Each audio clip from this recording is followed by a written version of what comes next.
কত সুন্দর এই সূর্যাস্তটা দেখো শুধু। কিছুদিন আগেও একটা ছেলে মাটি চাপা পড়ে মারা গেছে এই সাইড। কলকাতার একদম কাছে হাওড়াতে এই যে নদীর তীরটা, এই নদীর তীরটা অলরেডি অনেক ভাইরাল, কিন্তু আজকে আমি এসেছি ভাইরাল এত কেন, এত ইনফ্লুয়েন্সাররা সোশ্যাল মিডিয়াতে এত সুন্দর সুন্দর ভিডিও দিচ্ছে, তো কেন এত ভাইরাল সেটা জানার জন্য।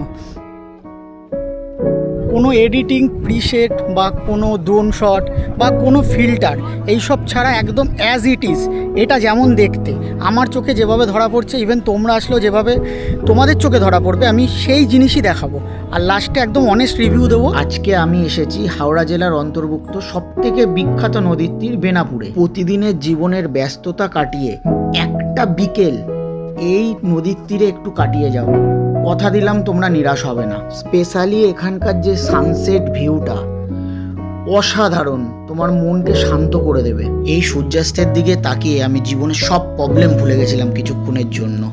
এখানে দুটো ছোট ছোট চার ঝালমুড়ির দোকানও আছে। কলকাতার দিক দিয়ে আসলে ন্যাশনাল হাইওয়ে ধরে ধুলাগড় হয়ে তোমরা এগিয়ে আসবে, এটা পড়বে বাগনান ছাড়িয়ে বাঁ দিকে, আর কোলাঘাটের দিক দিয়ে আসলে এটা বাগনানের একটু আগে ডান দিকে পড়বে। সুন্দর গ্রাম্য পরিবেশে 6 কিলোমিটার গাড়ি চালানোর পর এই জায়গাটায় তোমরা পৌঁছে যাবে। তোমরা যদি আসো পাড়ের এত কাছে যাবে না, কারণ অলরেডি অনেক দূরে ছিল এই পাড়, আস্তে আস্তে ধস নামতে নামতে এই জায়গায় পৌঁছেছে। এইখানে গাছপালা ছিল সব, কিন্তু সব ধসে নেমে গেছে।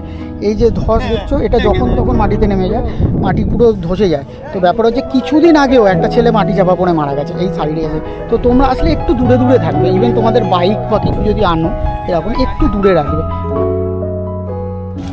এই জায়গাটা দেখো, তোমরা যদি বাইক নিয়ে বা 4 হুইলার নিয়ে আসো ভুলেও নামার চেষ্টা করো না, কারণ এখানে যেভাবে গাড়ি ফাঁসে আমাদের 4-5টা বাইক ফেসেছে এরমভাবে, লাস্টে পুরো নিজে এই কাদা হয়ে তুলতে হয়েছে। তো এইটাও একটা এখানকার নেগেটিভ পয়েন্ট, যে একটু বৃষ্টি হলে এই জায়গাটা কাদা হয়ে যায়, তাছাড়া ওইদিকে জল ঢোকে আবার নদীর। তো এইটা একটুখানি বুঝে শুনে। সামনে এটা বাথরুম আর ল্যাট্রিনের ব্যবস্থা আছে, ঠিক আছে। আমি অনেস্ট রিভিউ দিচ্ছি যাতে এই হাজারো এডিটিং ভিডিওর মাঝে লোক বোকা না হয়, ভুলভাল মিসগাইড না হয়।